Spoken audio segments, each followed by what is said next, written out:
Sir 'Manchu Vishnu' గారు YouTubers మీద ముందు నుంచి కూడా కాస్త అటాక్ చేస్తున్నట్టుగా మనకు తెలుస్తూ ఉంది సార్. అంటే యూట్యూబ్ థంబ్‌నెయిల్స్ పైన గానివ్వండి, యూట్యూబ్‌లో తన గురించి, తన సినిమాల గురించి ఏమన్నా పెడితే వెంటనే తీయించేసడం, ఫోను జేయడం ఇటువంటివన్నీ చూస్తున్నాం. నిన్న కూడా ఒక యూట్యూబర్‌ని అరెస్ట్ చేయించాడంట.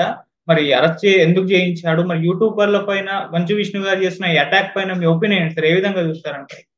యాక్చువల్‌గా 'మంచు విష్ణు' నిన్న ఒక యూట్యూబ్ ఛానెల్‌కి సంబంధించిన విజయ్ చంద్రహాస్ దేవరకొండ అనే అతన్ని అరెస్ట్ చేయించాడు. సైబర్ క్రైమ్‌లో కంప్లెయింట్ ఇచ్చారు. సైబర్ క్రైమ్ పోలీస్ స్టేషన్‌లో. సైబర్ క్రైమ్ వాళ్ళు అతన్ని పిలిపించి అతని మీద కేసు నమోదు చేసి నోటీసులు ఇచ్చి పంపించారని చెప్తున్నారు. కొన్ని ఛానెల్లేమో అతన్ని అరెస్ట్ చేసినట్టుగా కూడా చెప్తున్నారు. బట్ అతనేమో మీడియాతో గాని ఎవరితో మాట్లాడలేదు. ఈ చంద్రహాస్ అనే వ్యక్తి. యాక్చువల్‌గా ఈ చంద్రహాస్ మీద మా అసోసియేషన్ ఏదైతే ఉందో మూవీ ఆర్టిస్టుల అసోసియేషన్ దీనికి సంబంధించిన ట్రెజరర్ శివబాలాజీ కంప్లైంట్ ఇచ్చాడని చెప్తున్నారు. దీని వెనక మంచు విష్ణు ఉన్నాడని చెప్తున్నారు.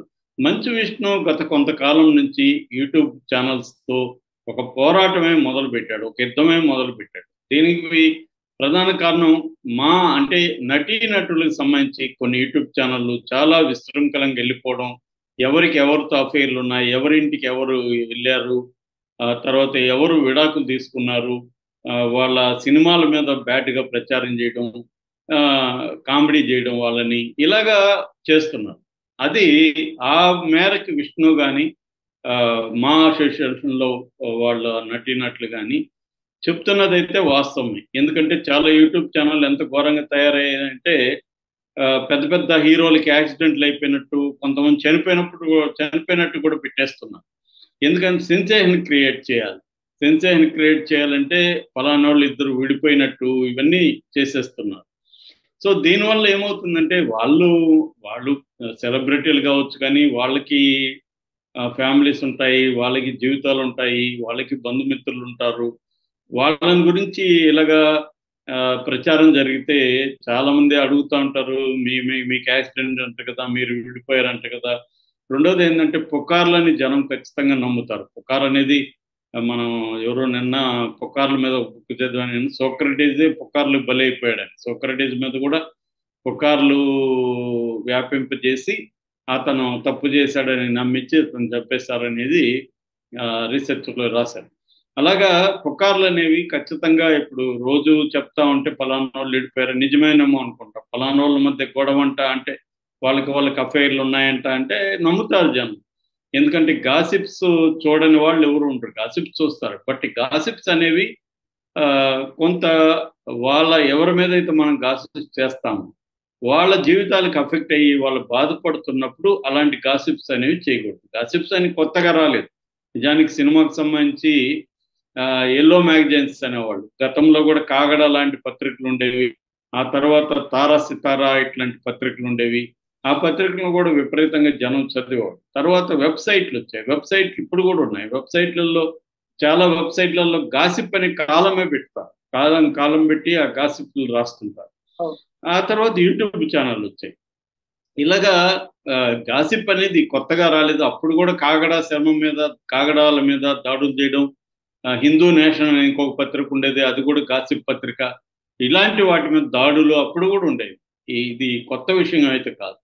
అట్లాగే ఇప్పుడు అఫెక్ట్ అయిన వాళ్ళందరూ ఒకటైనట్టు కనబడుతుంది. వీళ్ళకి మంచు విష్ణు నాయకత్వం వహిస్తున్నాడు. ముందుగా మంచు విష్ణుకి ఏమైందంటే అంతకుముందు మోహన్ బాబు మీద ఇలాగ ట్రోల్స్ చేశారు. దాంతో మోహన్ బాబు చాలా మందికి ఫోన్లు చేసి గట్టిగా మాట్లాడడం, తీపిచ్చడం ఇవన్నీ చేశారు. దాని తర్వాత మంచు విష్ణు ఏం చేశాడంటే ఒక టీంను పెట్టుకున్నాడు. ఆ టీమును పెట్టుకొని ఈ టీం ఏం చేస్తుందంటే ఏ యూట్యూబ్ ఛానల్లో తమ మీద నెగిటివ్గా రాశారో వాటినంతా తీయించడం, వాళ్ళకి ఫోన్లు చేయడం ఇవన్నీ కూడా చేస్తారు. మన ఛానళ్ళకు కూడా కొంతమంది అనలిస్టులకి ఫోన్లు వచ్చాయి. మీరు ఇలాగ మాట్లాడారు మొన్న, అలాగ అన్నారు, ఇలాగా వచ్చాయన్నమాట. సో పబ్లిక్ డొమైన్లో ఒకసారి ఇన్ఫర్మేషన్ ఉన్నాక దాన్ని చెక్ చేసుకునే టైం కూడా ఎవరికి ఉండదు. ఎందుకంటే స్పీడ్గా దాని మీద వీడియో చేసేయాలి. స్పీడ్గా చేయకపోతే వేరే వాళ్ళు చేస్తే వ్యూస్ మనకు తగ్గిపోతాయి.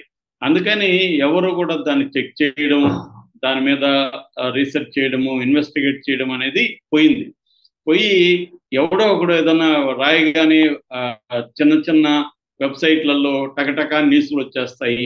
Short form of news items ఉన్నాయి. టక్కన వచ్చేస్తుంది. దాన్ని చూసి ఎవరెవరు పెట్టేద్దాం అని అందరూ పెట్టేయడం. ఇలా ఈ మోడల్ అనేది అలాగైపోయింది. ఖచ్చితంగా దీనివల్ల అఫెక్ట్ అవుతారు. వాళ్ళు లీగల్ చర్యలు తీసుకోవడం తప్పేం కాదు. అయితే దీనివల్ల కొంతమంది ఈ జునైన్‌గా ఉండే యూట్యూబ్ ఛానల్‌లు కూడా అఫెక్ట్ అవుతున్నాయి. అంటే అసలు ఆ న్యూసే డిస్కస్ చేయకూడదన్న స్థాయిలోకెళ్ళిపోయారు. అంటే విష్ణు వాళ్ళు ఏ స్థాయికెళ్ళిపోయారంటే, అసలు మా మీద మీరు చర్చే పెట్టకండి. పొగిడితే పొగడండి గానీ మమ్మల్ని విమర్శించకూడదు అన్న స్థాయికి వాళ్ళు కూడా వెళ్ళిపోయారు. ఎక్స్‌ట్రీమ్ అది. సో, అసలు ఎవరిని విమర్శించకూడదంటే పబ్లిక్ లైఫ్‌లో ఉన్నప్పుడు వాళ్ళు చేసే పనులు అఫెక్ట్ అవుతున్నప్పుడు దాని గురించి మాట్లాడతారు. ఎందుకంటే ప్రజలకు కూడా సెలబ్రిటీల గురించి, వాళ్ళ జీవన విధానాల గురించి, వాళ్ళ సినిమాల గురించి తెలుసుకోవాలని ఉంటది. జర్నలిస్టులకి కొంత సమాచారం ప్రజల కంటే ముందుగా అందుతుంది. వాళ్ళకి నెట్వర్క్స్ ఉంటాయి. కాబట్టి ఆ నెట్వర్క్స్ ద్వారా సమాచారాన్ని అనలైజ్ చేసి దాన్ని ప్రజలకి అందించడం అనేది జర్నలిస్టుల ఎప్పటినుంచో చేస్తున్న పని. కానీ ఇప్పుడేమైతుందంటే ఇటుపక్క ఎక్స్‌ట్రీమ్‌కి వెళ్ళిపోతున్నారు. విష్ణులు లాంటి వాళ్ళు కేసులు పెట్టి అరెస్టులు చేయించడం వరకు. దీనివల్ల నేను అనుకోవడం అయితే ఫైనల్‌గా విష్ణు లాంటి వాళ్ళకి నష్టం ఉంది. ఎందుకంటే పబ్లిక్ ఉన్నప్పుడు ఒక స్థాయిలో మాట్లాడొచ్చు, చేయొచ్చు. కానీ ఇప్పుడు 'నాగార్జున' ఉన్నాడు, 'చిరంజీవి' ఉన్నాడు. వీళ్ళందరి మీద కూడా వస్తున్నాయి కదా! కేవలం విష్ణు మీద రాలేదు. విష్ణు మాత్రం ఎందుకు ఇంత ఎక్కువ రియాక్ట్ అవుతున్నాడు అన్నది కూడా ప్రశ్న. ఇప్పుడు 'అల్లు అర్జున్' మీద ఎన్ని వస్తున్నాయో మనం చూస్తున్నాం. విపరీతంగా 'అల్లు అర్జున్' మీద ట్రోల్ జరుగుతుంది కదా! సో, 'అల్లు అర్జున్' ఎళ్లి అందరిని అరెస్ట్ చేస్తున్నాడా? కేసులు పెట్టిస్తున్నాడా? 'పవన్ కళ్యాణ్' మీద ఎన్ని వస్తున్నాయి? 'పవన్ కళ్యాణ్' ఎప్పుడన్నా కేసులు పెట్టి అరెస్ట్ చేశాడా? లేదు కదా! సో, ఎందుకు విష్ణు మాత్రం ఇంత రియాక్ట్ అవుతున్నాడు? అనేది ఇప్పుడు అందరికీ డౌటు. అంటే మీరు మాత్రం ఏమన్నా చేయొచ్చు, పబ్లిక్‌తో ఎలాగన్నా డీల్ చేయొచ్చు. మీరే మీ తమ్ముడే వీడియో రిలీజ్ చేశాడు ఆ రోజు. దాన్ని చర్చించొద్దు, దాన్ని పెట్టొద్దంటే ఎలాగా? మీరెందుకు చేశారు మరి? కాబట్టి ఏందంటే పబ్లిక్ లైఫ్‌లో ఉన్నప్పుడు 2 వైపులా బ్యాలెన్స్ ఉండాలి. ఖచ్చితంగా యూట్యూబ్ ఛానెల్స్ కొంతమంది ఎక్స్‌ట్రీమ్‌కెళ్ళిపోయి దారుణంగా మాట్లాడుతున్నారు. దాన్ని ఖచ్చితంగా కట్ చేయాలి. అట్ ద సేమ్ టైమ్ వీళ్ళు కూడా ఓవర్ రియాక్ట్ అయ్యి మమ్మల్ని అస్సలు విమర్శించకూడదు మీరు అనే ధోరణి కరెక్ట్ కాదు. ఆ మధ్య మా ఎన్నికలప్పుడు విష్ణు ఎలా ఎన్నుకున్నాడో, ఎన్నుకోబడ్డాడో అవి చూసాము. ఇప్పటికి ఎన్నికలే పెట్టలేదు. మరి దాని మీద ఎవరైనా విమర్శిస్తే కూడా నోటీసులు రావడం, ఫోన్లు చేయడం, ఆ టైటిల్స్ తీసేయండి అని చెప్పడం ఇది జరుగుతుంది. ఇది ఎంతమంది వచ్చి చేయగలరు? కొన్ని వేల లక్షల యూట్యూబ్ ఛానళ్ళు, వెబ్‌సైట్‌లు, ఫేస్‌బుక్‌లు వచ్చేసి ఈ సమాచారం మొత్తం తీయలేయడం అనేది అంత ఈజీ కాదు. మోడీ వల్లనే కాల. ఎందుకంటే వీళ్ళందరూ వీళ్ళకి అనుకూలంగా ఉన్నప్పుడు ప్రోత్సహించారు వీటిని. మోడీ తనకు అనుకూలంగా ఉన్నప్పుడు ప్రోత్సహించాడు. నిన్ననే రేవంత్ రెడ్డి కూడా యూట్యూబ్ ఛానల్ మీద తీవ్ర ఆగ్రహం వ్యక్తం చేశాడు. అంటే ఆయనకు అనుకూలంగా ఉన్నప్పుడు ఆయన ప్రోత్సహించాడు. ఇప్పుడు ఆయనకు వ్యతిరేకం వస్తే తట్టుకోలేకపోతున్నాడు. ఇది మేజర్ ప్రాబ్లమ్ వీళ్ళకి. సో, విష్ణు కూడా దీనివల్ల ఏమవుతుందంటే రేపు అతని సినిమాల మీద కూడా నెగటివిటీ స్ప్రెడ్ అయిపోతుంది. ఆల్రెడీ అతని సినిమాలు బిగినింగ్ అంతా ఇప్పుడు 'కన్నప్ప' మీద అంతా కూడా నెగటివిటీ స్ప్రెడ్ చేస్తారు. ఇంకా పెరుగుతుందది. దాన్ని ఎంతమందిని ఆపగలరు? ఎంతమందికి మీద కేసు పెట్టగలరు? ఎంతమంది సైబర్ క్రైమ్ వాళ్ళు అరెస్టులు చేయగలరు? ఇది సాధ్యం కాదు. ఆ మధ్య సమంత కూడా హైకోర్టులో కేసేస్తే కూడా జడ్జి గారు ఏమన్నారంటే, "నువ్వు పబ్లిక్‌లో ఉండకు. నువ్వు పోస్టులు పెట్టకు. నువ్వు పెట్టినప్పుడు రియాక్షన్‌లు నీకు నచ్చినట్టే రావాలంటే ఎలా కుదురుతుంది?" అని కోర్టే ప్రశ్నించింది. పబ్లిక్ లైఫ్‌లో ఉన్నప్పుడు అన్ని రకాల రియాక్షన్స్ వస్తాయి. ఇప్పుడు ఈ అబ్బాయి ఏం చేశాడు, ఏంటి అనేది ఇంకా ఆ అబ్బాయి వెర్షన్ ఏందో రాలేదు. మామూలుగా నేను అనుకోవడం ఆ మధ్య మరి ఈ అబ్బాయే కాదో నాకు కరెక్ట్‌గా తెలీదు గానీ, ఒక అబ్బాయి అయితే ఆహ్, మాకు అనుకూలంగా ఉన్న న్యూసే పెట్టండి అనే ఒక వీళ్ళ ప్రొడక్షన్ హౌస్ నుంచి, విష్ణు ప్రొడక్షన్ హౌస్ నుంచి మెయిల్స్ వస్తున్నాయని చూపించాడు.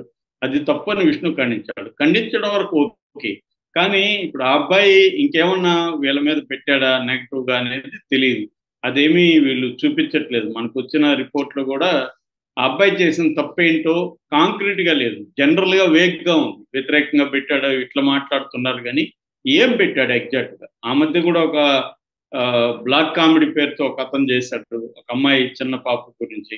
అతన్ని అరెస్ట్ చేశారు. అది అందరూ వ్యతిరేకించారు కూడా. మన యూట్యూబ్ ఛానెల్ అందరూ కూడా అతనికి వ్యతిరేకంగానే చేశాయి.